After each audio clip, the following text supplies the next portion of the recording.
Shalom Bapak Ibu sekalian. Shalom.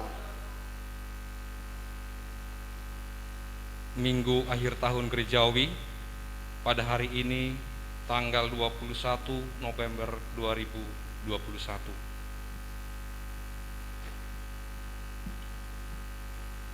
Mari kita tenangkan hati jiwa pikiran kita supaya kita masuk dalam ibadah kita. Saudara-saudari yang dikasihi Tuhan, selamat hari Minggu. Selamat hari Minggu. Selamat hari Minggu. Selamat beribadah di gereja ini maupun di rumah. Hari ini kita memasuki minggu akhir tahun gerejawi. Dan kurun waktu 1 tahun kalender gerejawi, tidak ada warga jemaat kita yang meninggal dunia. Mari kita pusatkan hati, pikiran, serta jiwa kita untuk memuji namanya yang kudus. Kita nyanyikan lagu pujian, meski tak layak diriku.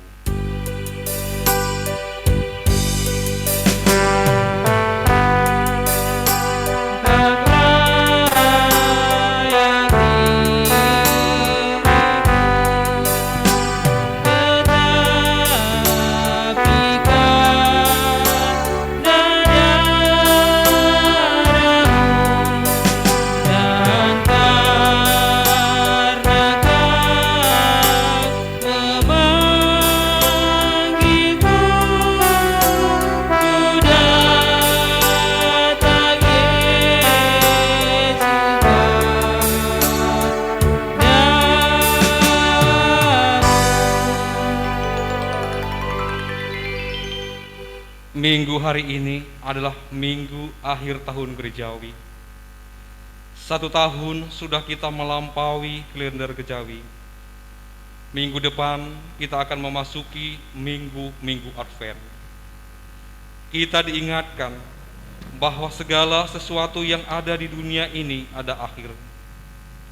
Tidak seorang pun dari antara manusia yang dapat menghindarinya. Akan tetapi, kendati semua yang ada akan berakhir, namun Tuhan menjanjikan langit dan bumi yang baru kepada semua orang yang percaya kepadanya. Inilah pengharapan kita. Inilah yang kita nantikan sekarang. Kita sambut janji Tuhan dengan nyanyian penyerahan.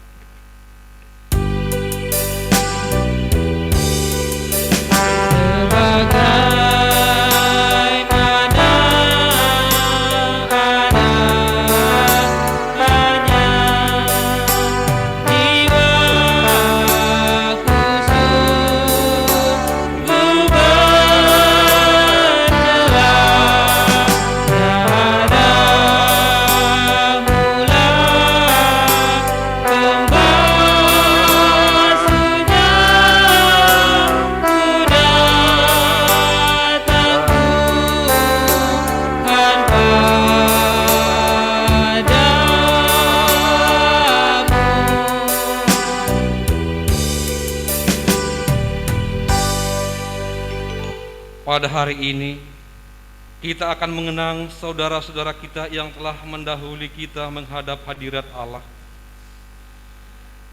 Kita kenang nama-nama mereka semua, pertanda bahwa kita pun akan mengalami hal yang sama dengan mereka. Tidak seorang pun dari antara manusia yang dapat mengetahui kapan dan di mana dia akan mengakhiri hidupnya. Yang pasti hanya satu, semua makhluk hidup akan mengalami kematian. Oleh sebab itu, marilah kita semua bangkit berdiri, menyerahkan diri sepenuhnya kepada Kristus yang telah mengalahkan kuasa dosa dan sengat maut. Kita menyanyikan lagu pengharapan yang membawa kita kepada keyakinan bahwa kita akan menikmati hidup bahagia di dalam kerajaan Tuhan.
Di dalam nama Allah Bapa, Anaknya Tuhan Yesus Kristus dan Roh Kudus yang menciptakan langit dan bumi.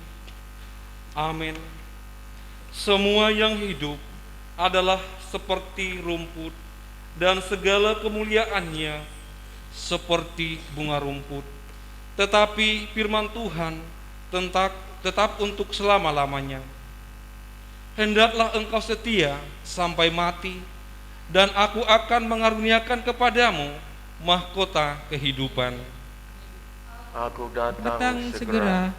Peganglah apa yang ada padamu, supaya tidak seorang pun mengambil mahkotamu. Barang siapa menang, ia akan dikenakan pakaian putih. Aku tidak akan menghapus namanya dari kitab kehidupan, melainkan aku mengaku namanya di hadapan Bapa-Ku dan di hadapan para malaikatnya. Haleluya.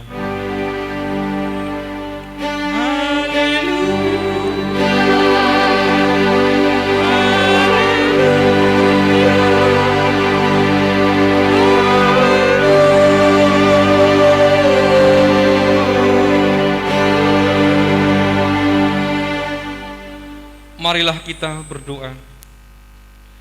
Ya Tuhan Allah yang Maha Kuasa, Engkau telah memanggil dan mempersatukan kami di dalam jemaat-Mu yang kudus. Kami mengenang kekasih hati kami yang telah mendahului kami meninggalkan dunia ini ke sisi-Mu. Engkau telah mengangkat mereka menjadi milik-Mu. Kasihani dan kuatkanlah hati kami melakukan kehendak-Mu, sehingga kami dipersatukan kelak dengan saudara-saudara kami yang telah menang, yang berada di sisi-Mu. Teguhkan iman kami sampai akhir hidup kami, agar kami dapat memasuki tempat yang penuh ketenangan, yaitu kehidupan kekal yang Engkau persiapkan bagi kami yang mengasihi Engkau. Di sanalah kami akan memuji dan memuliakan nama-Mu selama-lamanya, karena Anak-Mu, Tuhan Yesus Kristus Tuhan kami. Tuhan, kami puji nama-Mu yang telah memanggil saudara kekasih hati kami duduk di sebelah kanan-Mu melalui Anak-Mu Tuhan Yesus Kristus. Amin. Jemaat dipersilakan duduk kembali.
Saudara-saudari, di dalam kerendahan hati dan penuh penyesalan, marilah kita menghadap tahta pengasihan Tuhan, mengaku segala dosa yang kita lakukan dan memohon pengampunan akan dosa-dosa kita di dalam anaknya Tuhan Yesus Kristus.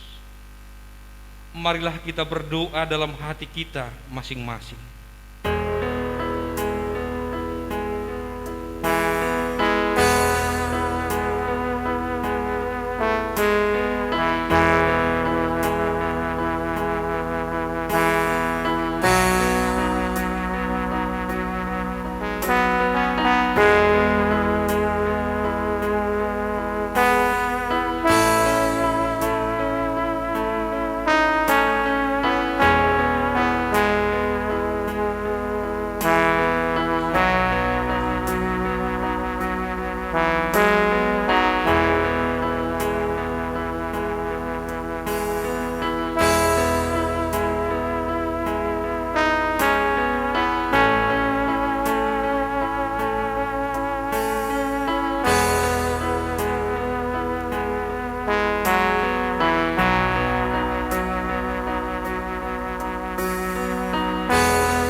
Ya Tuhan Allah yang Maha Kuasa dan Maha Besar, pengasih dan penyayang, kami orang berdosa dan hina ini datang ke hadapan-Mu yang kudus dan mulia dengan mengaku dan meminta ampun atas segala dosa dan kejahatan kami. Di dalam hidup kami ini, betapa sering kami mendukakan Tuhan melalui perkataan, pikiran, dan perbuatan kami yang tidak benar. Kami tidak mengasihi Engkau dengan segenap hati, dengan segenap kekuatan, dan segenap akal budi kami. Kami lalai melakukan perintah-perintah-Mu, dan kami asik dengan keinginan-keinginan kami. Ya Tuhan, kasihanilah kami, dan ampunilah dosa-dosa kami.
Ya Tuhan Allah yang Maha Murah dan Maha Pengasih, di keluarga kami sering berkata, kami mengasihi saudara kami, anak-anak kami, dan orang tua kami. Ketika mereka telah Engkau panggil, kami menangis mengingat mereka.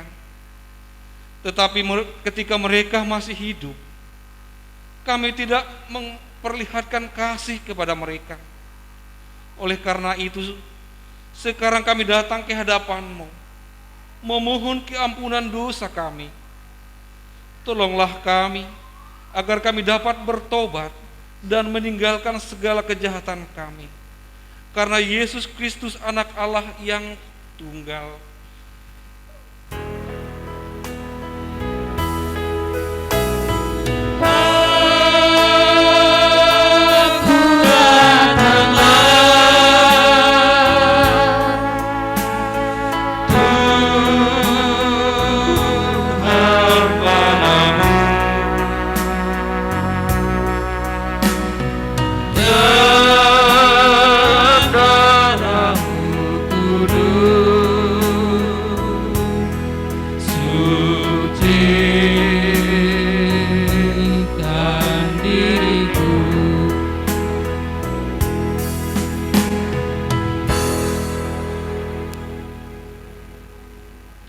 Ya Tuhan Allah, penebus dosa. Saat ini kami mengucap, menundukkan kepala, memohon belas kasih dari-Mu. Di saat kami mengenang orang tua, anak-anak, saudara-saudara kami yang sudah meninggalkan kami dari dunia ini, kami bersedih dan menangis mengingat cinta kasih mereka. Kiranya saat-saat seperti ini kami menjadikan sebagai pengembangan cinta kemanusiaan yang berpihak kepada Tuhan, serta meneguhkan komitmen dan tekad untuk mengembangkan cinta kasih kepada sesama. Ampunilah dosa pelanggaran kami yang kami lakukan kepada orang tua kami, kepada anak kami, kepada saudara-saudara kami, dan sesama kami. Ya Kristus, kasihanilah kami.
Saudara-saudari yang telah mengaku dosa, dengarlah janji Tuhan tentang pengampunan dosa kita.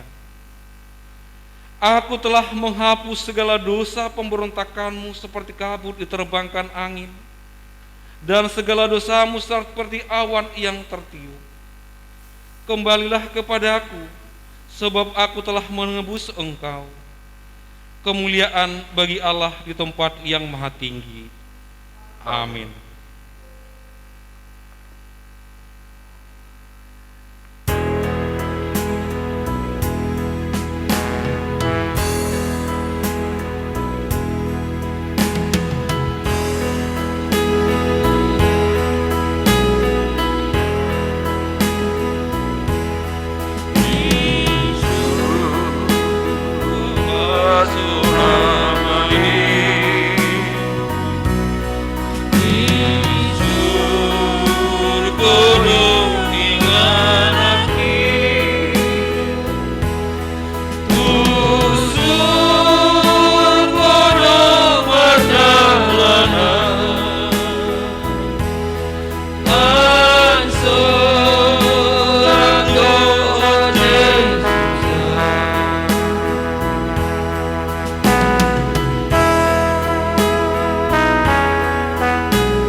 Marilah kita mendengarkan epistel kita yang diambil dari Wahyu pasal 1 ayat 4 sampai ayat 8.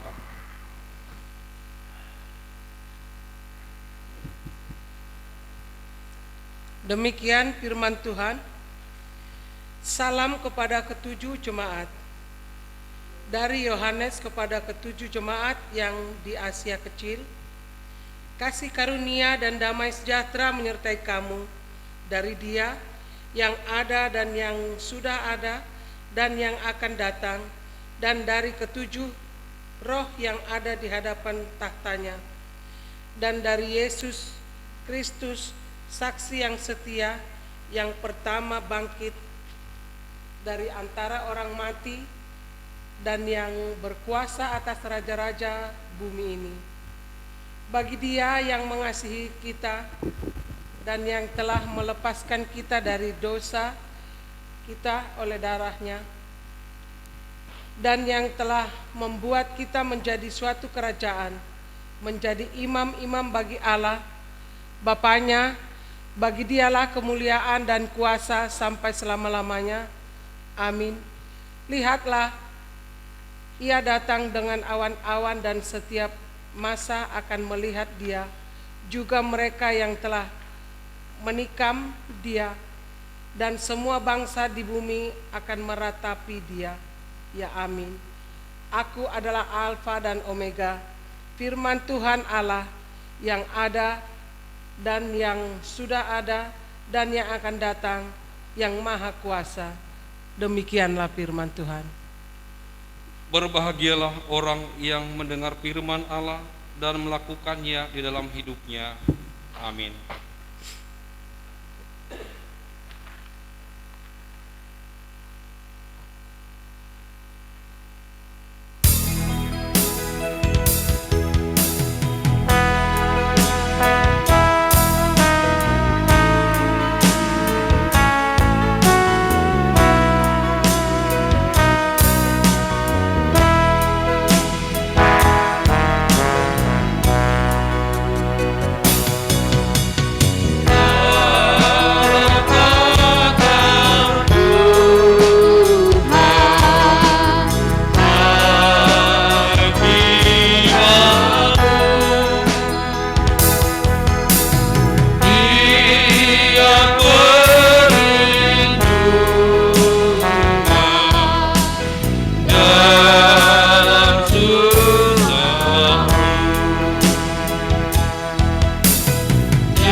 Marilah kita mengaku iman percaya kita sebagaimana pengakuan saudara seiman kita di seluruh dunia.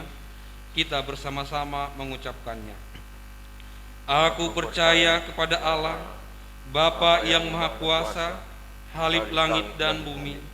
Aku percaya kepada Yesus Kristus, Anaknya yang tunggal Tuhan kita, yang dikandung daripada Roh Kudus, lahir dari anak darah Maria, yang menderita di bawah pemerintahan Pontius Pilatus, disalibkan, mati dan dikuburkan, turun ke dalam kerajaan maut, pada hari yang ketiga bangkit pula dari antara orang mati, naik ke surga, duduk di sebelah kanan Allah, Bapa yang Maha Kuasa.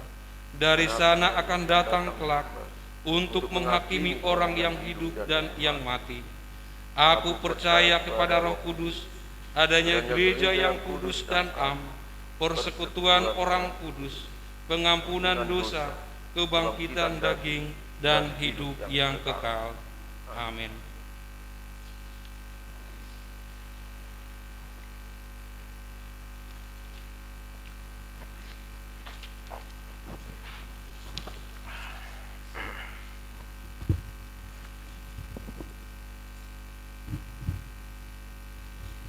Kami beri kesempatan untuk membacakan warta.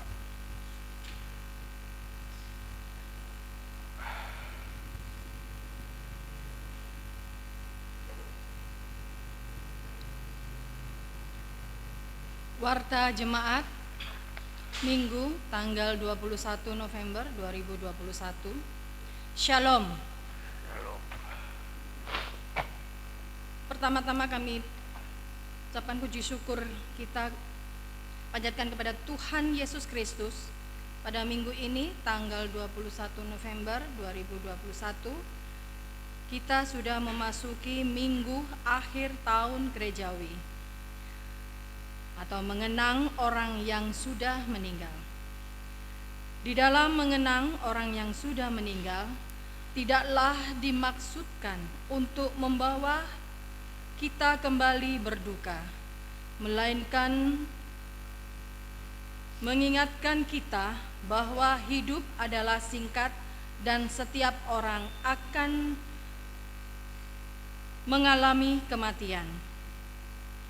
Kedua, nama minggu kita pada saat ini adalah Minggu Akhir Tahun Gerejawi dengan topik firman yang akan kita dengarkan adalah ajarilah kami menghitung hari-hari kami, yang akan disampaikan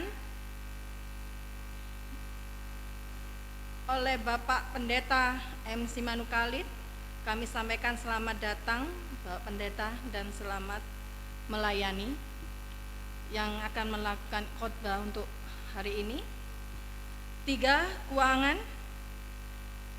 Persembahan kita minggu yang lalu tanggal 14 November 2021. Persembahan kantong pertama 80.000, persembahan kantong kedua 80.000, persembahan ketiga 85.000. Diterima persembahan dari keluarga Sitwa M. Silalahi 1 juta. Jadi jumlah keseluruhannya 1.245.000 rupiah. Kiranya Tuhan Yesus yang memberkati persembahan tersebut untuk kemuliaan namanya. Kita bersatu dalam doa. Ya Allah Bapa kami yang di surga, puji syukur kami panjatkan kehadirat-Mu ya Bapa, karena di pagi hari ini ya Bapa kami bersujud bersimpuh di hadapan-Mu ya Bapa. Kami yakin dan percaya ya Bapa, biarpun kami 1-2 orang berkumpul di rumah-Mu yang kudus ini ya Bapa, Engkau selalu hadir di tengah-tengah kami. Berkati kami ya Bapa, lebih-lebih yang sudah hadir di rumah-Mu yang kudus ini untuk mengikuti ibadah di pagi hari ini ya Bapa. Bapa kami juga berdoa untuk saudara-saudara kami yang mungkin sedang melakukan aktivitas ya Bapa, kiranya Engkau senantiasa memberkatinya ya Bapa. Dan kami juga berdoa untuk saudara-saudara yang sudah mengikuti ibadah lewat virtual Zoom di rumah masing-masing. kiranya Engkau juga memberkatinya ya Bapa. Berikanlah kesehatan dan semangat yang luar biasa bagi saudara-saudara kami ya Bapa. Bapa, kami juga berdoa bagi orang-orang yang sudah meninggal kami yang terdahulu ya Bapa. Kiranya Engkau menerimanya di sisi-Mu ya Bapa. Dan kami senantiasa akan mengenang-Mu ya Bapa, mengenang orang-orang yang sudah Kau panggil ya Bapa. Tetapi tidak menutup kemungkinan kami tidak selalu berduka terus ya Bapa. Kami akan senantiasa melakukan apa yang Engkau berikan ya Bapa di dalam kehidupan kami, untuk senantiasa selalu bersuka cita ya Bapa, untuk mengingat-Mu agar kami tidak terpuruk untuk hari-hari yang berikutnya ya Bapa. Kami yakin dan percaya Bapa, Engkau memberikan kekuatan pada kehidupan kami yang akan datang ya Bapa. Bapa, kami juga akan berdoa untuk persembahan yang sudah kami kumpulkan dalam 1 minggu ini ya Bapa. Ajari kami ya Bapa untuk mempergunakan persembahan tersebut demi kemuliaan gereja-Mu yang kudus ini ya Bapa. Terlebih-lebih tangan-tangan yang sudah memberi persembahannya sampai hari ini ya Bapa, kiranya Engkau senantiasa memberkatinya ya Bapa. Dan kami akan mendengarkan sebagian firman-Mu ya Bapa yang akan disampaikan oleh hamba-Mu, yaitu Pendeta Siman Khalid ya Bapa. Kiranya Engkau urapi beliau ya Bapa, agar firman yang pada hari ini akan disampaikan ya Bapa dapat memperkuat iman percaya kami di dalam kehidupan kami sehari-hari ya Bapa. Terima kasih ya Bapa. Inilah doa kami yang mungkin di hadapan-Mu belum sempurna. Ampunilah segala dosa pelanggaran kami, baik pribadi lepas pribadi ya Bapa. Ampunilah segala dosa kami ya Bapa, agar berkat yang Kau curahkan tiap hari-harinya ya Bapa tidak terhambat ataupun tidak halang ya Bapa. Kami yakin dan percaya semua itu hanya kepada-Mu saja ya Bapa. Terpujilah Engkau ya Bapa, di dalam anak-Mu Tuhan Yesus Kristus kami sudah berdoa dan mengucap syukur. Amin.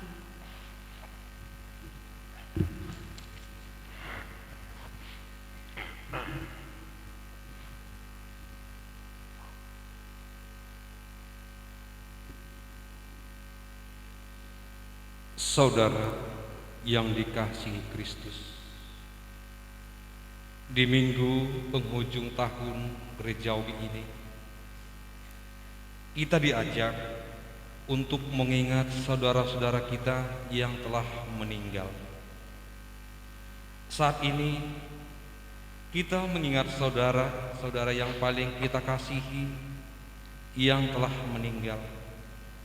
Bukan berarti supaya kesedihan kita kembali muncul, melainkan untuk mengingatkan kita bahwa kita juga akan mengalami kematian seperti mereka sesuai rencana Allah. Juga agar kita mengingat bahwa ada kehidupan di balik kematian bagi orang yang percaya kepada Yesus Kristus Tuhan kita. Oleh karena itu, berbahagialah yang mati di dalam Tuhan sejak sekarang ini.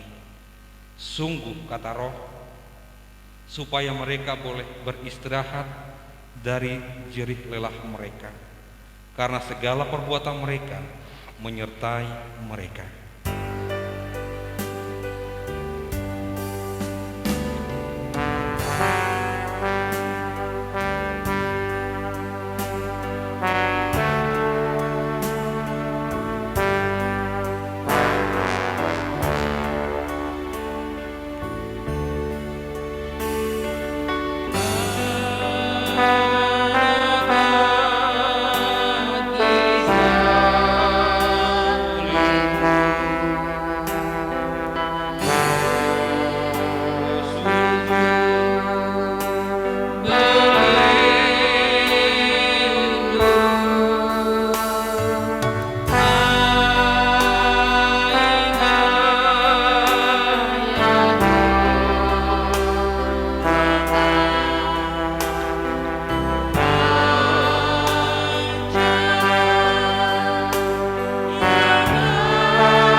Aku melihat orang-orang mati, besar dan kecil, berdiri di hadapan tahta itu.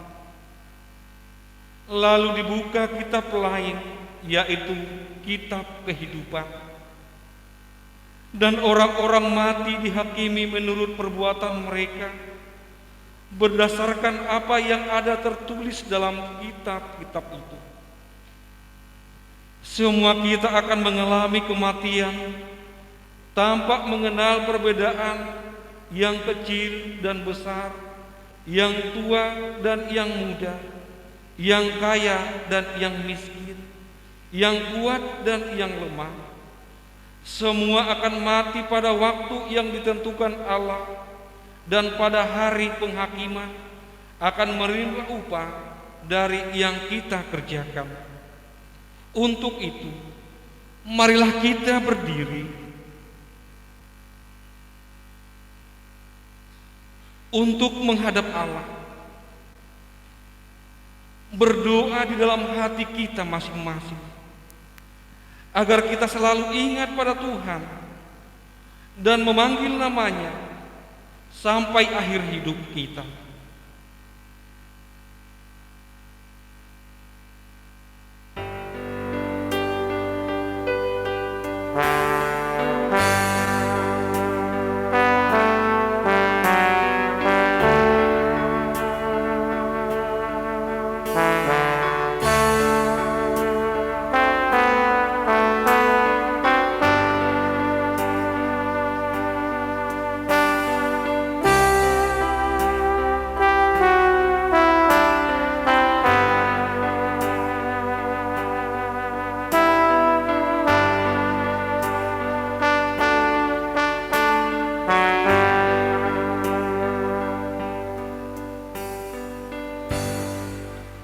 Barang siapa menang, ia akan dikenakan pakaian putih yang demikian. Aku tidak akan menghapus namanya di kitab kehidupan, melainkan aku mengaku namanya di hadapan Bapa-Ku dan di hadapan para malaikatnya. Hendaklah engkau setia sampai mati, dan aku akan mengaruniakan kepadamu mahkota kehidupan. Amin. Jemaat duduk kembali.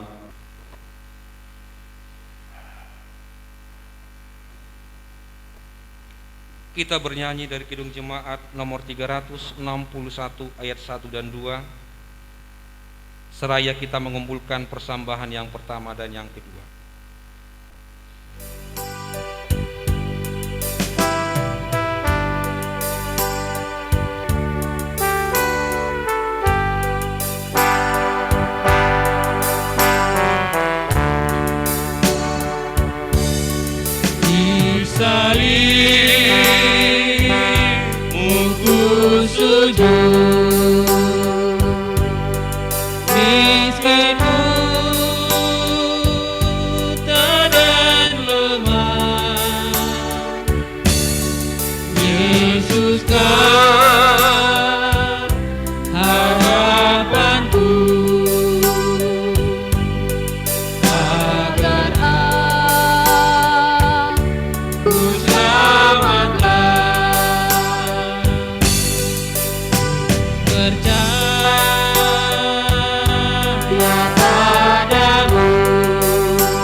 Kita berdoa. Saatnya kami Bapa, umat-Mu, dimanapun kami saat ini berada, rindu untuk mendengar suara-Mu, kebenaran firman Tuhan yang telah dituliskan oleh para hamba-hamba-Mu, yang dipimpin oleh Roh-Mu, sehingga hikmat, kebijakan ilahi menjadi panduan bagi orang percaya melalui firman Tuhan. Karena itu, tolonglah kami semua umat-Mu untuk kami boleh menerima, dan oleh kuasa-Mu kami dapat melakukan dalam hidup kami. Demi kemuliaan nama-Mu, pimpinlah kami semua dan juga hamba-Mu. Dalam nama Tuhan Yesus Kristus, Sang Firman yang hidup, kami berdoa. Amin. Nats khotbah untuk hari ini dalam minggu akhir tahun ya.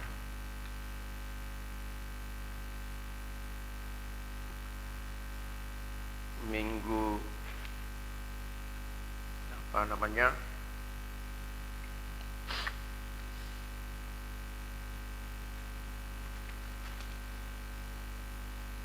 Minggu akhir tahun gerejawi. Tentu ini semua sudah didoakan untuk bahan renungan khotbah hari ini di seluruh gereja yang terdapat dalam Mazmur 90 ayat 1 sampai 12 yang berbunyi demikian. Doa Musa abdi Allah. Tuhan, Engkaulah tempat perteduhan kami turun-temurun. Sebelum gunung-gunung dilahirkan dan bumi dan dunia diperanakan, bahkan dari selama-lamanya sampai selama-lamanya, Engkaulah Allah. Engkau mengembalikan manusia kepada debu dan berkata, kembalilah, hai anak-anak manusia. Sebab di matamu 1000 tahun sama seperti hari kemarin, apabila berlalu, atau seperti suatu giliran jaga di waktu malam. Engkau menghanyutkan manusia, mereka seperti mimpi, seperti rumput yang bertumbuh di waktu pagi berkembang, dan bertumbuh di waktu petang lisut dan layu. Sungguh kami habis lenyap karena murka-Mu, dan karena kehangatan amarah-Mu kami terkejut. Engkau menaruh kesalahan kami di hadapan-Mu, dan dosa kami yang tersembunyi dalam cahaya wajah-Mu. Sungguh segala hari kami berlalu karena gemas-Mu. Kami menghabiskan tahun-tahun kami seperti keluh. Masa hidup kami 70 tahun, dan jika kami kuat 80 tahun, dan kebanggaannya adalah kesukaran dan penderitaan, sebab berlalunya buru-buru dan kami melayang lenyap. Siapakah yang mengenal kekuatan murka-Mu dan takut kepada gemas-Mu? Ajarlah kami menghitung hari-hari kami sedemikian, hingga kami beroleh hati yang bijaksana. Demikian kebenaran firman Tuhan.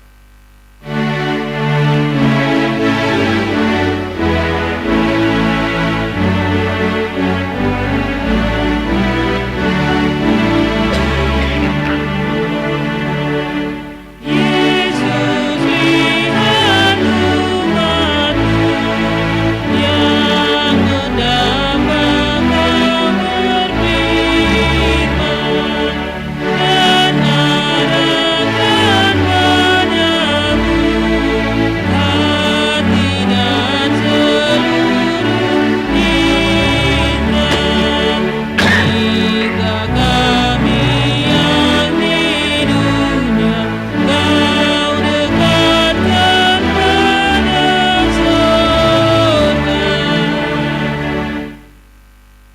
ajarlah kami menghitung hari-hari kami. Yang menjadi tema kita hari ini. Nah, Mazmur 90 ini adalah doa abdi Allah Musa yang kemudian oleh pemazmur dimasukkan dalam kitab Mazmur. Ditulis sementara situasi 40 tahun di mana ketika Israel mengembara di padang gurun setelah mereka mengalami siksaan perbudakan di Mesir, kemudian oleh mujizat Tuhan di bawah kepimpinan Musa, Allah berkarya sedemikian rupa dan jaminan terhadap umat pilihannya 24 jam satu hari. Selama kondisi di padang gurun siang dan malam Tuhan ada. Dibuktikan itu tiang awan pada siang hari dan tiang api pada malam hari. Namun demikian kondisi seperti itu, penyertaan Tuhan tidaklah membuat bangsa Israel menjadi rasa nyaman, tapi justru mereka bertingkah menunjukkan sikap mereka yang tidak taat kepada Tuhan. Nah, kondisi ini sebenarnya adalah sebagai bentuk hukuman untuk mempertobatkan umatnya atas ketidaksetiaan mereka.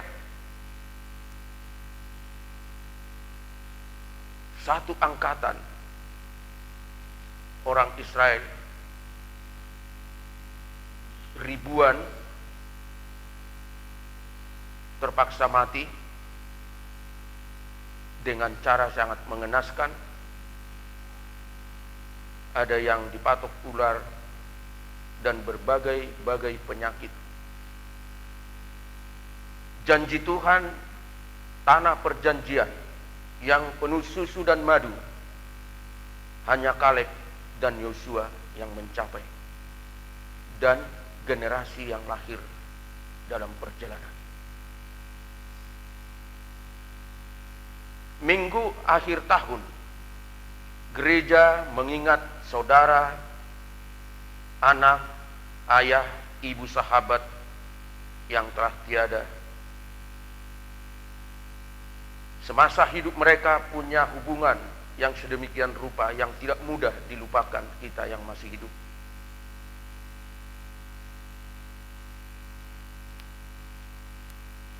Di sisi lain, Alkitab sudah menuliskan seperti yang kita baca bahwa usia manusia 70 sampai 80 tahun. Dalam ayat 10 itu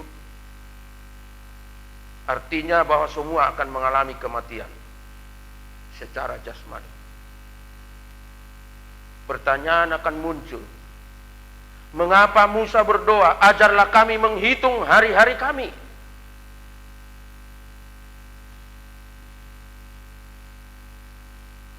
Mengingat orang yang sudah meninggal, siapapun, secara emosional pasti ada rasa. Tetapi melalui firman Tuhan ini sebenarnya pemazmur atau Musa ingin mau menyampaikan supaya kita memiliki sikap yang jelas. Apa makna di balik ini semua? Ajarlah kami menghitung hari-hari kami. Supaya kita mengingat perjalanan hidup orang-orang yang meninggalkan kita. Bukan hanya saudara kita, keluarga kita, termasuk para nabi yang mendahului kita. Untuk apa?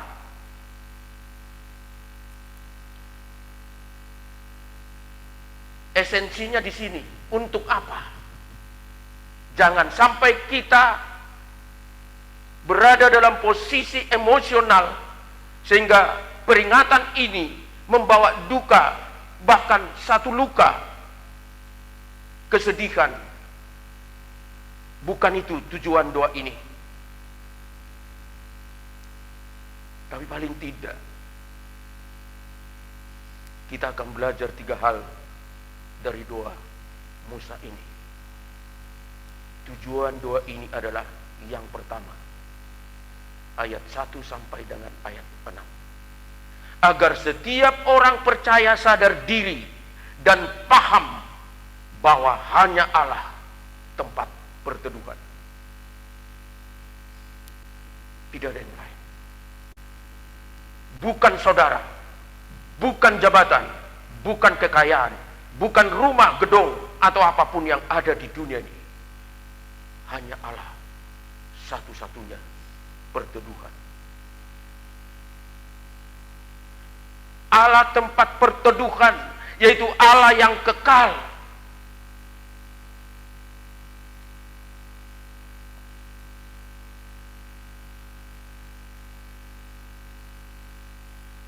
Memang ada yang kita bisa paham, ada yang kita tidak paham.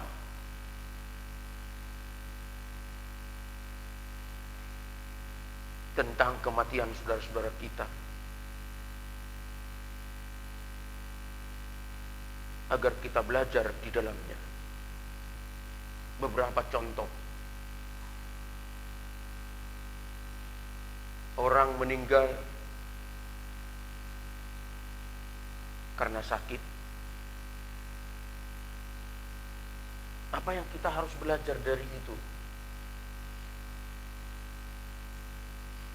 Melalui perenungan ini saya mengingat kembali ayah yang saya cintai.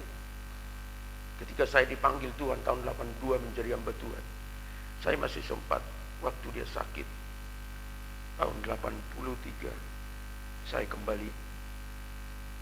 2 minggu kemudian setelah saya pulang dari Sumatera, 2 minggu saya bertemu. Setelah pulang dari rumah sakit, saya masih ingat dia potong anak babi. Sepertinya sesuatu hal yang sangat luar biasa bagi saya. Untuk menjamu saya bilang, enggak usah ayah, bapak baru sakit. Tapi dia tetap melakukan. Lalu kemudian makan bersama. Saya masih ingat waktu saya mau pulang ke Jawa, jasnya yang sudah kumal sebenarnya dia kasih sama saya. Tapi saya pikir saya bawa jas kebesaran juga karena ayah tinggi dan juga sudah tua jas itu. Saya pikir dia lebih butuh daerah dingin. Saya di kota untuk apa? Lalu saya, wah, gak usah untuk bapak lagi. Saya tidak paham apa makna semua itu. Tapi 2 minggu setelah itu meninggal, saya tidak bisa pulang juga. Saya merenungkan, saya menangis semua dan sebagainya.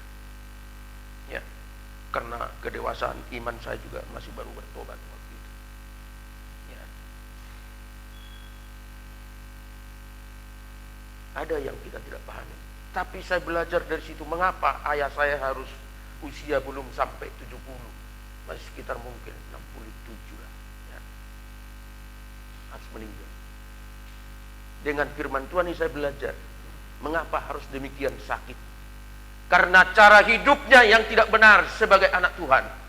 Dia main judi, suka main catur berhari-hari, berminggu-minggu, main kartu, minum kopi tanpa makan. Dan itu bertahun-tahun. Artinya belajar dari sisi hal yang negatif agar kita tidak terjebak di situ, supaya makna hidup kita menjadi positif. Ini satu poin.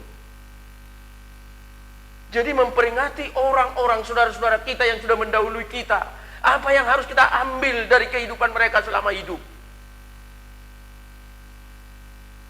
Bukan hanya yang positif, tapi yang negatif pun, hal-hal yang kekurangannya, kelemahannya, supaya kita belajar, supaya tidak mengulangi cara hidup yang sama seperti itu.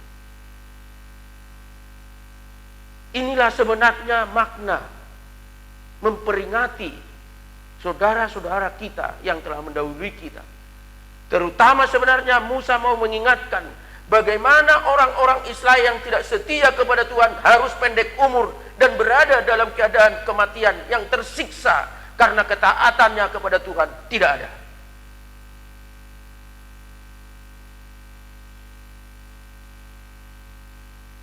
Banyak yang bisa kita lihat, baik itu anggota keluarga atau saudara kita atau tetangga atau siapapun, bagaimana mereka mengakhiri hidup. Ya, memang berbagai macam.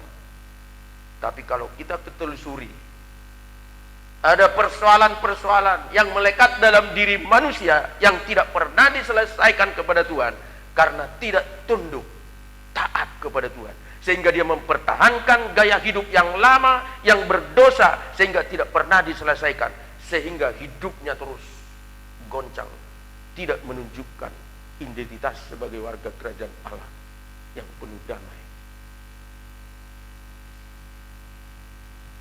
Setiap orang percaya harus menyadari bahwa harus paham bahwa Allah kita adalah Allah yang kekal, yang telah menebus kita untuk kita hidup dalam kekekalan nanti.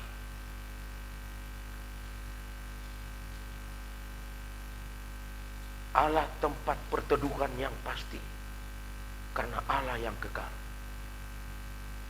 Kita harus paham dan percaya bahwa tempat perteduhan kita adalah Allah yang kekal. Tempat perteduhan kita adalah Allah yang berkuasa. Karena itu setiap manusia untuk sadar supaya bertobat. Jangan meneruskan gaya hidup dan cara berpikir, cara berkomunikasi dan berkeluarga, berjemaat tidak menunjukkan kesungguhan, ketaatan kepada Tuhan. Setiap orang percaya butuh pertobatan setiap saat untuk koreksi, evaluasi, supaya kehidupan kita, makna kehidupan kita dari proses perjalanan waktu dari waktu, hidup kita semakin disempurnakan. Artinya kehadiran Tuhan Allah Roh Kudus itu semakin kita nikmati, semakin kita rasakan, dan dorongannya untuk berkarya supaya kesaksian hidup kita menjadi berkat bagi orang lain. Hidup kita 70 tahun, lebih daripada itu penderita, kesusahan. Tidak ada yang bisa mengingkari itu. Meninggal atau mati itu pasti, karena Tuhan sudah buat itu peraturan.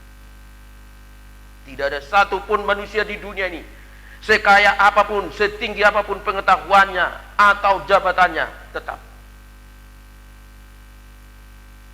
satu titik dia pasti berhenti, karena Tuhan yang sudah menetapkan. Persoalannya adalah selama dia hidup, apa yang dibuat? Terutama kita sebagai orang percaya, orang pilihan Tuhan. Apakah maknanya hanya humanisme yang berpusat kepada ego manusia, atau pusatnya adalah Kristus? Kalau pusatnya adalah human, manusia, itu baik. Orang tidak percaya pun melakukan hal yang sama. Karena pada dasarnya semua manusia diciptakan oleh Tuhan baik adanya. Tapi kebaikan yang umum ini, oleh karena dosa mengikat manusia, sehingga kebahagiaan ini sudah lagi tidak asli, tidak murni. Karena dunia ini penuh dengan kekuatan kuasa kegelapan, sehingga nilai-nilai kebaikan yang ada dalam diri manusia sejak diciptakan tidak lagi sanggup untuk melakukan kebaikan yang standarnya kebenaran. Tapi orang percaya kepada Kristus, Roh Kudus Inilah yang menolong kita, memampukan kita. Standar Tuhan melakukan yang baik. Itulah kasih. Tidak ada di sana pemaksaan, tidak ada di sana harga yang harus feedback kembali kepada saya. Tidak seperti itu. Murni seperti Kristus menderita. Inilah ukuran bagi kita orang percaya. Dihargai atau tidak, bahkan sebenarnya musuh yang menyakitkan hati kita, harus kita berbuat baik kepada mereka, karena kita melakukan ini karena perintah Tuhan. Bukan supaya mereka senang sama saya atau tidak, bukan itu. Itu standar dunia umum. Tapi Roh Kudus yang menolong kita memampukan itu semua.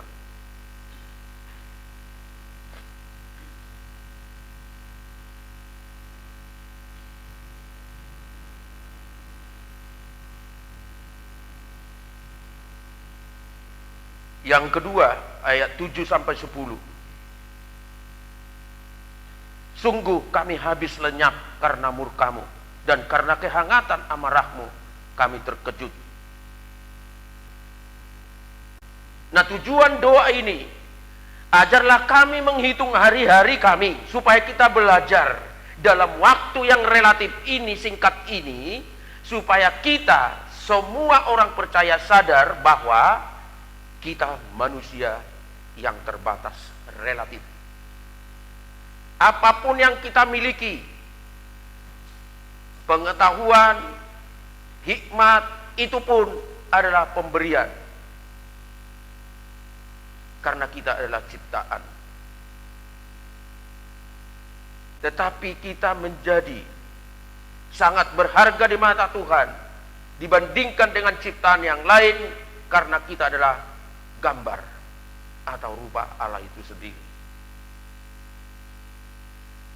Nah, manusia yang terbatas secara jasmani relatif ini, Allah menginginkan kita dengan kesadaran yang seperti ini sebenarnya, kita untuk bertumpu, bergantung sepenuhnya, totalitas untuk mau berserah terus menerus kepada Tuhan kita.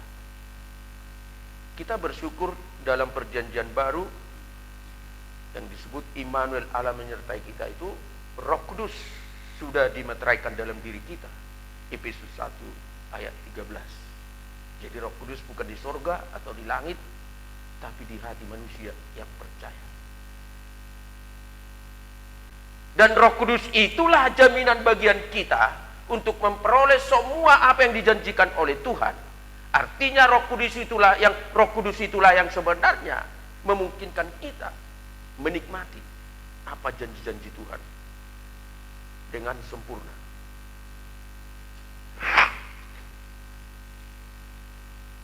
Banyak kekeliruan yang kita buat.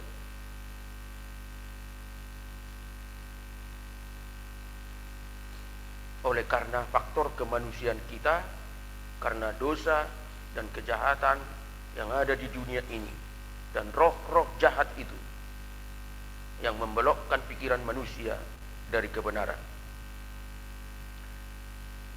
Lalu di dalam ayat yang ke-10 yang dikatakan di sana bahwa masa hidup kami 70 tahun, dan jika kami kuat dengan 80 tahun, dan kebanggaannya adalah kesukaran dan penderitaan, sebab berlalunya buru-buru dan kami melayang lenyap.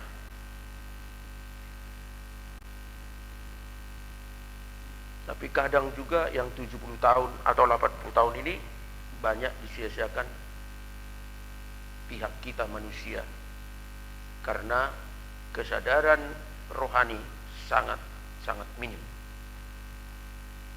Memang rahasia kematian itu tidak semua kita harus tahu. Contoh, mengapa anak yang masih kecil, yang tidak pernah berbuat jahat, yang suka beribadah, berdoa, tapi dengan cepat dipanggil Tuhan. Kesedihan melanda keluarga, tidak bisa terlupakan. Impian dan kerinduan, cita-cita yang besar ke depan, semua sirna. Rasa kehilangan. Ada rahasia yang selama kita di dunia ini kita tidak akan paham mengapa itu terjadi. Tapi nanti di surga Anda akan tahu. Mengapa anak kita yang masih kecil, masih bayi, harus berpisah dari kita yang tidak tahu apa-apa. Banyak orang Kristen menangis kesedihan yang luar biasa karena kehilangan anak yang masih kecil, yang masih proses pertumbuhan, tiba-tiba diambil. Mencoba untuk memahami dengan cara pikiran-pikiran, tidak akan pernah. Tidak sedikit orang Kristen duka membawa kesusahan yang terus selama hidup. Karena apa? Mencoba memahami pikiran Tuhan tidak akan mungkin. Jawabannya nanti di sorga, sebagai orang beriman bahwa keputusan Tuhan itu adalah yang terbaik, di sanalah rahasia itu akan kita tahu. Karena itu ketika kita melihat situasi yang seperti ini, seharusnya orang percaya melihat itu dari sudut iman, dari pandangan ilahi, bahwa Allah memutuskan segala sesuatu bagi orang percaya yang terbaik.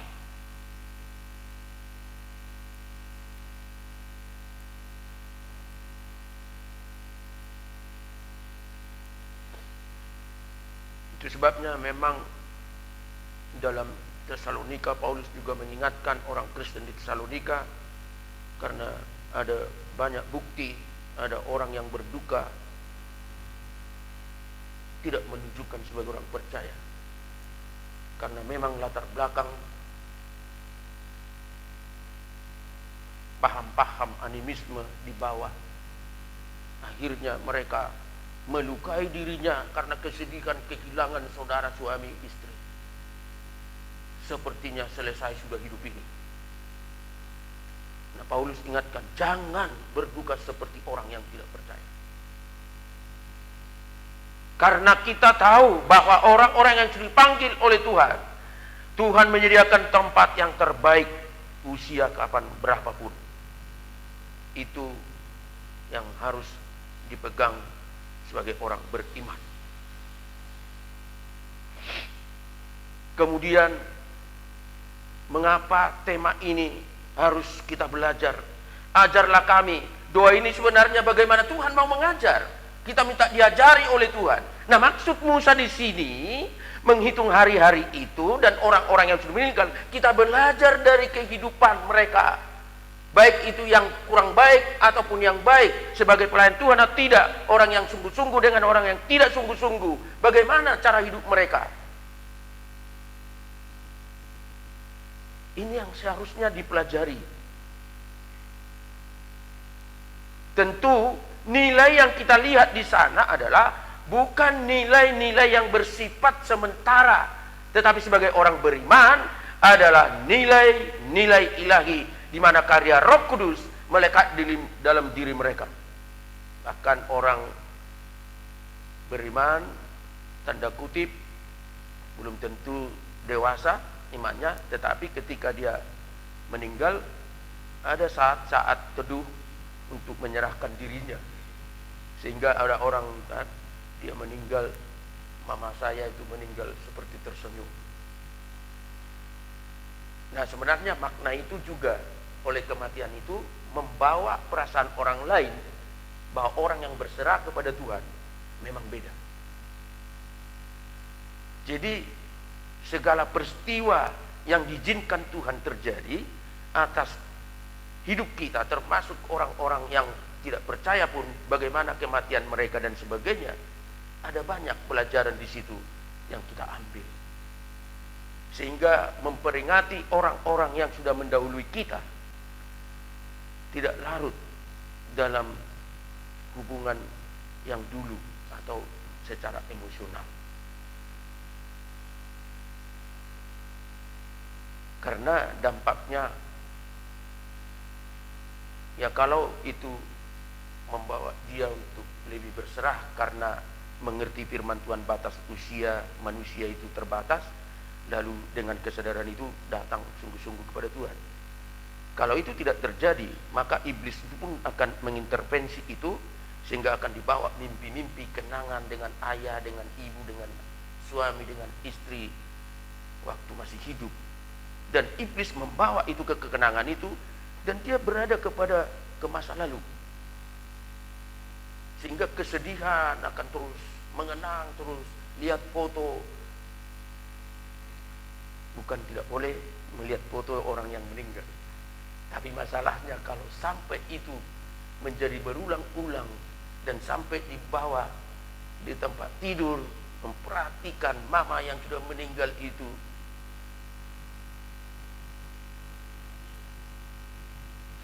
lalu membawa dalam imajinasi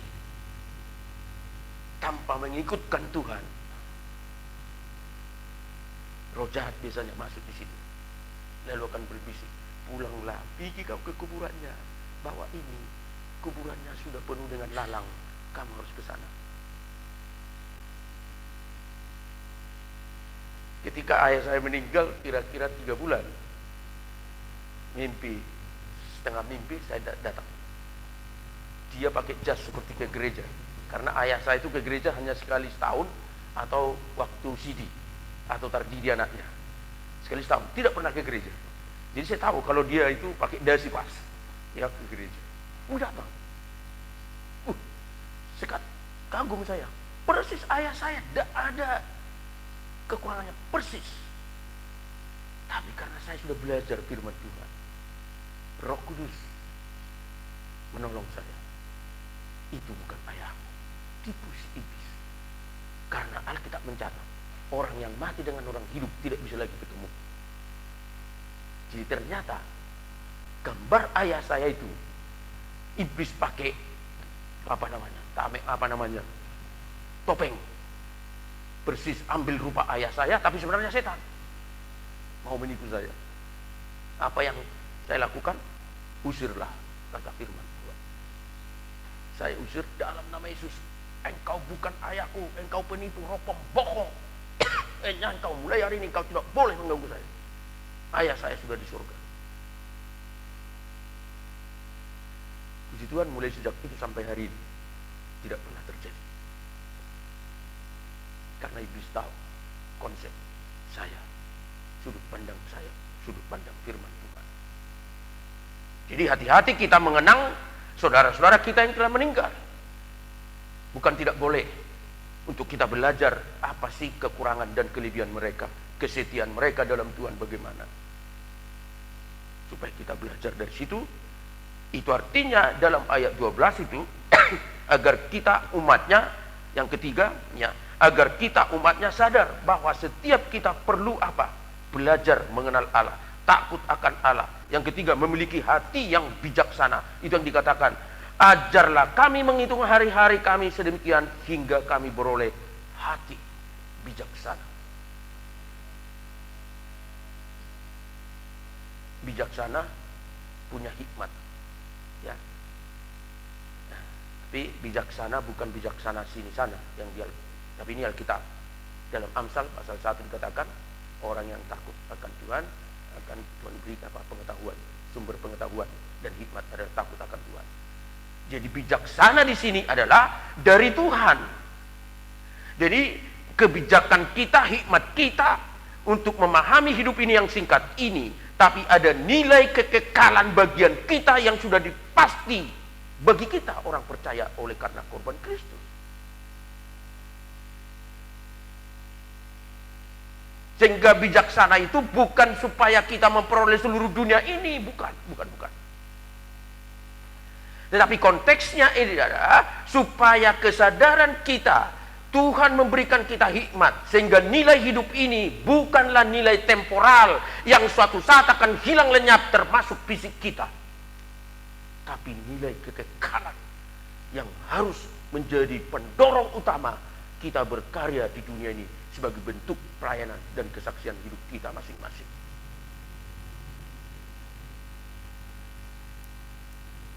Sehingga doa Musa ini sebenarnya, apakah ini bisa didapatkan oleh setiap orang beriman?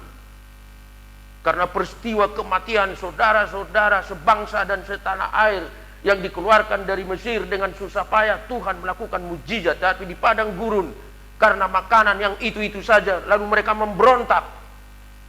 Satu generasi harus hilang karena generasi yang tidak taat kepada Tuhan.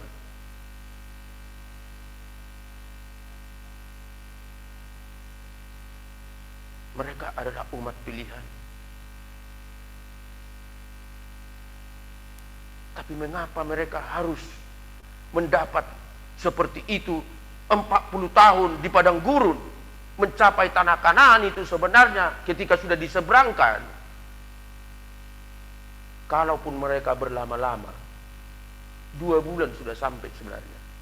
Tapi mengapa harus 40 tahun? Tuhan izinkan mereka berputar-putar di sana untuk membuktikan siapakah sebenarnya umat pilihan Tuhan itu. Ternyata hidup mereka hanya bergantung kepada apa yang temporal, yang sementara, daging dan makanan, situasional. Itulah kondisi mereka, selalu bergantung kepada keadaan, bukan bergantung kepada Allah yang kekal, yang tidak berubah.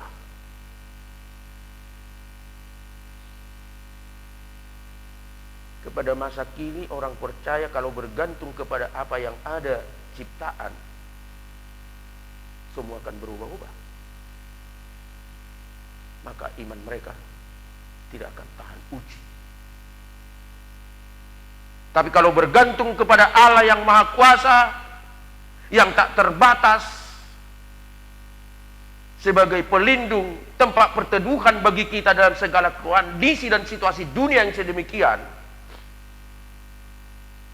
kita akan tetap aman. Nah, inilah yang sebenarnya yang dimaksud dari Musa ini, supaya beroleh bijaksana.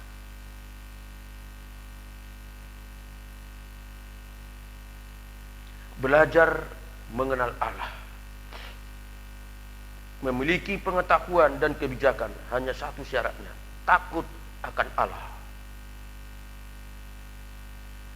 Tentu sikap takut akan Allah ini bukan takut kepada penjahat atau kepada binatang, tidak seperti itu.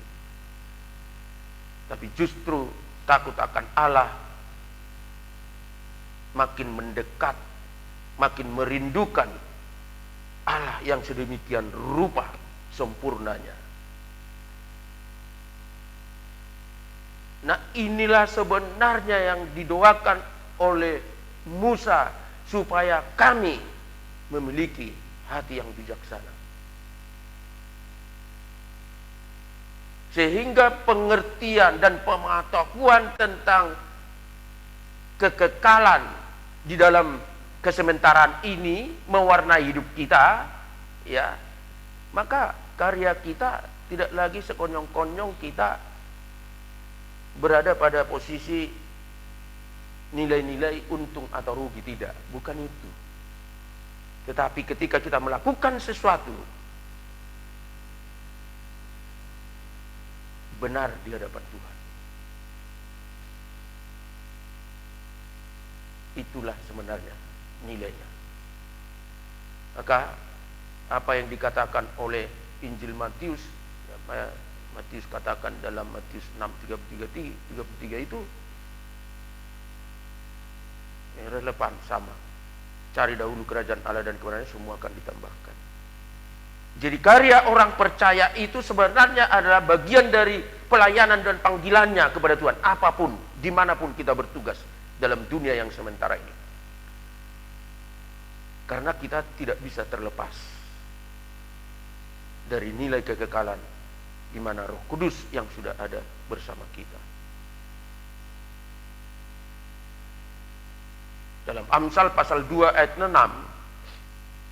untuk memperoleh pengenalan akan Allah itu memang Tuhan yang memberikan kita hikmat dan pengetahuan dan kecerdasan, kebijakan yang dari Tuhan.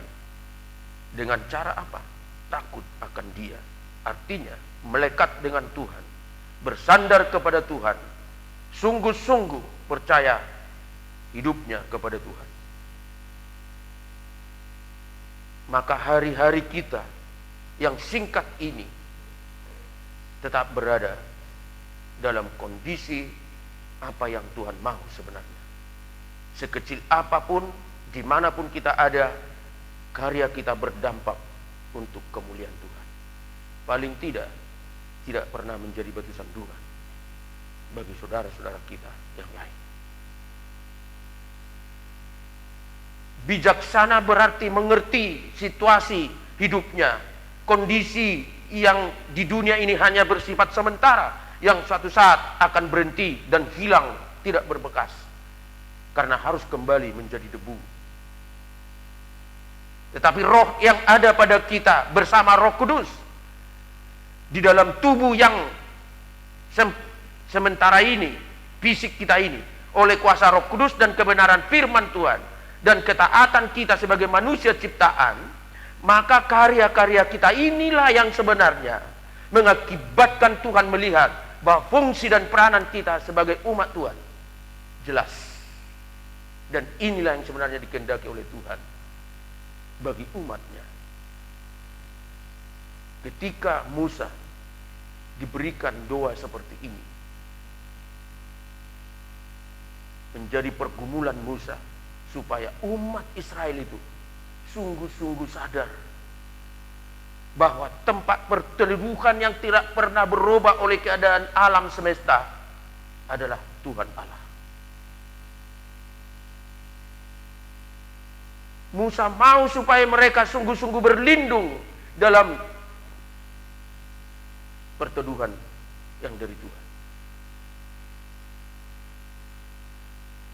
Tapi karena kedegilan hati manusia, sekalipun sudah dibuktikan 24 jam, Allah menyertai mereka. Ketika mereka menantang Musa, yang artinya juga melawan Tuhan, mereka harus menderita sekian lama di padang gurun. Tapi tetap mereka degil, tetap mereka tidak mau bertobat. Karena dunia ini memang dikuasai oleh kuasa-kuasa kegelapan. Tetapi sebagai umat yang disayangi oleh Tuhan, perlu kehendak bebasnya untuk tunduk kepada kehendak Allah.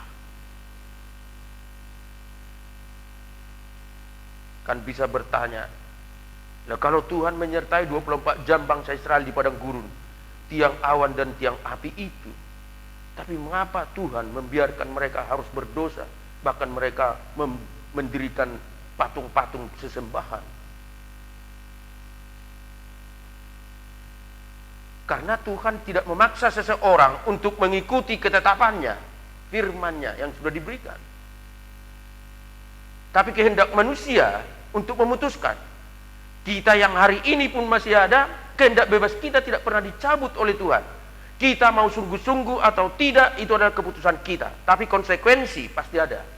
Kalau kita memilih kehendak bebas kita tunduk kepada kehendak Allah, karena firman yang sudah diajarkan kepada kita melakukan, maka kita akan melihat perteduhan dari Tuhan, damai sejahtera sukacita, jaminan dari Tuhan, kelegaan damai sejahtera itu akan terus menerus dalam gelombang-gelombang dunia yang jahat ini. Kita tetap menikmati damai sejahtera itu. Tapi sebaliknya ketika kehendak bebas kita putuskan tidak setia kepada Tuhan, tidak taat kepada Tuhan, maka resiko akan kita tanggung.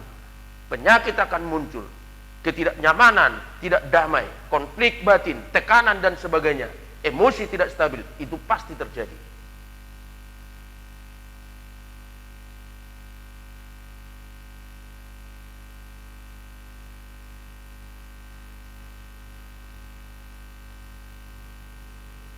Dalam ayat 11, apa yang dikatakan doanya itu, siapakah yang mengenal kekuatan murkamu dan takut kepada gemasmu? Musa sebenarnya mau menjelaskan dengan doa ini bahwa orang Israel bukan tidak tahu Allah yang Maha Kuasa, bukan tidak mengerti. Mereka pengalaman bagaimana Tuhan menyelamatkan mereka dari Mesir, dari perbudakan, bahkan laut yang dikeringkan oleh Musa. Tuhan nyatakan kuasa yang luar biasa, tapi itu tidak cukup bagi mereka. Kehendak bebas mereka lebih dominan daripada melakukan kehendak Tuhan. Itu yang jadi masalah. Nah, hari ini pun kita, Bapak Ibu Saudara Yang kekasih dalam Tuhan, dimanapun kita berada saat ini, Tuhan Allah yang tidak terbatas, yang tidak dibatasi oleh waktu dan keadaan dan tempat.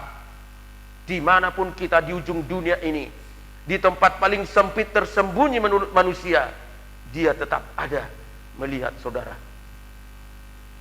Karena Dia Maha Kuasa. Karena itu kehendak bebas kita lah yang sebenarnya untuk kita bawa supaya tunduk kepada kehendak Allah melalui kebenaran firman Tuhan dan Roh Kudus yang memberikan kita hikmat bijaksana supaya kita paham kehendak Allah yang sebenarnya adalah kebenaran dan kekudusan yang di dalamnya berdampak damai sejahtera, sukacita bagi kita.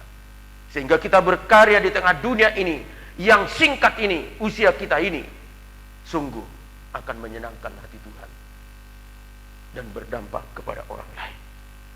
Sehingga kitalah yang disebut umat pilihan Tuhan itu ketika kita berperan aktif sebagai utusan Tuhan di dunia ini, karena kita tunduk dan taat kepada Tuhan.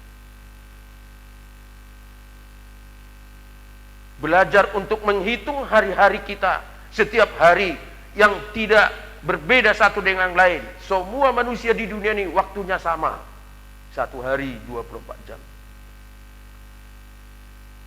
Hanya bedanya mungkin lamanya di dunia ini. Tapi waktu-waktu yang dijalani sehari pasti 24 jam setiap orang. Dan bagaimana mengisinya? Apa yang kita lakukan?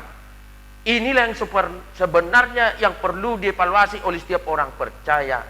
Dan kita juga mengingat saudara-saudara kita yang telah mendahului kita sebagai pelajaran bagi kita, karena sejarah itu dikuasai oleh Tuhan.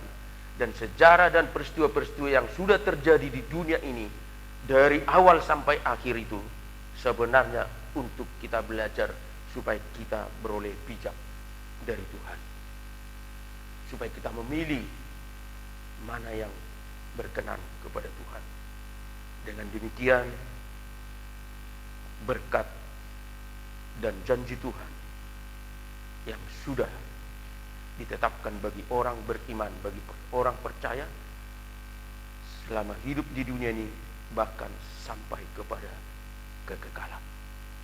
Karena itu, sidang jemaat yang kekasih, mari kita belajar dari kebenaran firman Tuhan, dari orang-orang yang telah mendahului kita, supaya kita paham dan mengerti bahwa Allah kita itu adalah satu-satunya tempat perteduhan kita, karena Dia adalah Allah yang kekal, Allah yang maha kuasa.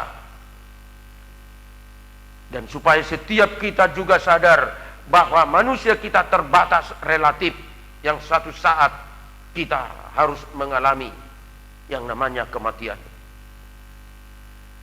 Dan supaya kita juga sadar bahwa kita juga banyak melakukan hal-hal yang tidak berkenan kepada Tuhan. Supaya kita belajar mengevaluasi, supaya hidup kita ke depan makin taat dan makin bijak oleh karena pimpinan Tuhan. Lalu yang ketiga, supaya kita juga sadar bahwa setiap kita perlu secara aktif dan terus-menerus belajar mengenal Tuhan yang sempurna dengan takut akan Dia. Dan supaya kita diberikan hati yang bijaksana sehingga kita bisa mengatur waktu kita dan apa yang harus kita kerjakan setiap hari. Dengan mengenang saudara-saudara kita yang mendahului kita, bukan berarti kita masuk dalam kesedihan masa lampau, tetapi justru kita belajar dari hidup mereka, baik itu dari sisi negatifnya, terutama dari sudut imannya yang sungguh-sungguh, bagaimana mereka mempraktikkan iman itu dalam hidup mereka.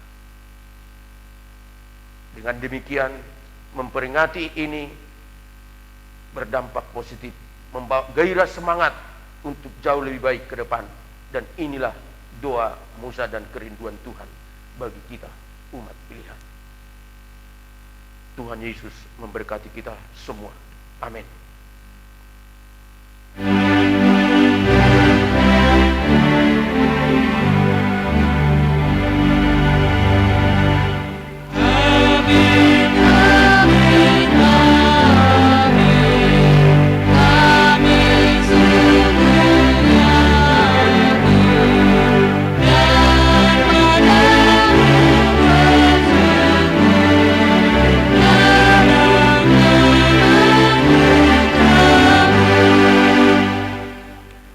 kita akan melakukan atau menyanyi memuji Tuhan sambil kita mengumpulkan persembahan yang ketiga. Kita nyanyi dari Kidung Jemaat 436 ayat 1 dan 2.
Marilah kita serahkan persembahan kita ini di hadapan Tuhan untuk diberkati. Marilah kita berdoa. Ya Allah, Bapa kami yang di sorga, kami mengaku bahwa Tuhan adalah sumber dari segala karunia yang melimpah dalam kehidupan kami masing-masing. Sebahagian daripada karunia itu kami serahkan kembali sebagai persembahan kepada Tuhan. Terimalah dan berkatilah persembahan umat-Mu ini, agar dapat kami pergunakan untuk pekerjaan dan pelayanan kerajaan Tuhan di dunia ini. Bukalah hati kami untuk mengenal betapa banyak berkat dan karunia yang kami peroleh dari Tuhan, supaya kami senantiasa bersyukur kepadamu di dalam nama Yesus Kristus Tuhan kami. Amin.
kami yang di sorga, dikuduskanlah namamu.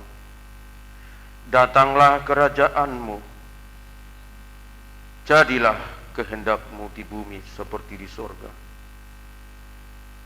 Berikanlah kami pada hari ini makanan kami secukupnya. Dan ampunilah kami akan kesalahan kami, seperti kami juga mengampuni orang yang bersalah kepada kami. Dan janganlah membawa kami ke dalam pencobaan, tetapi lepaskanlah kami daripada yang jahat.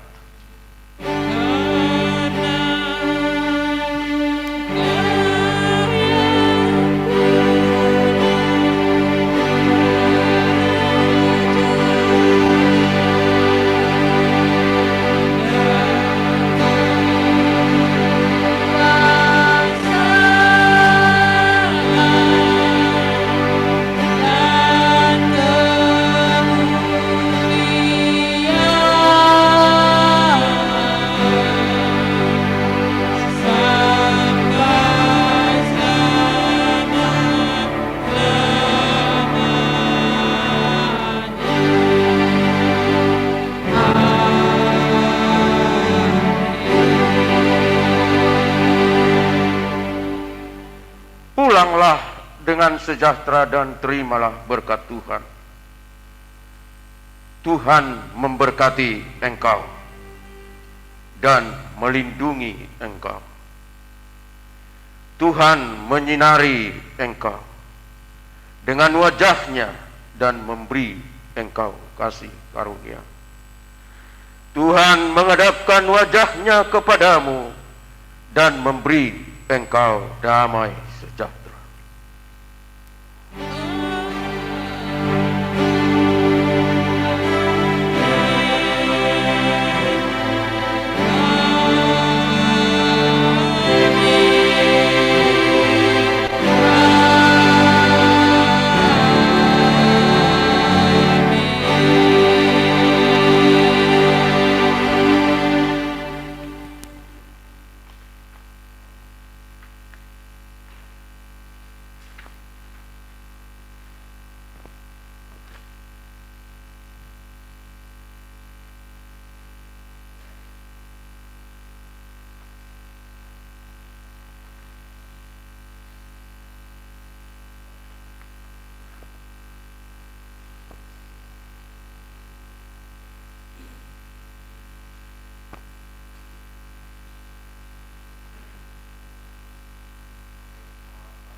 Horas.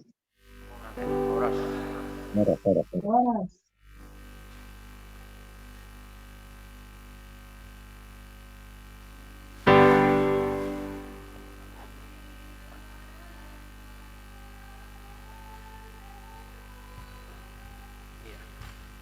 Saya agak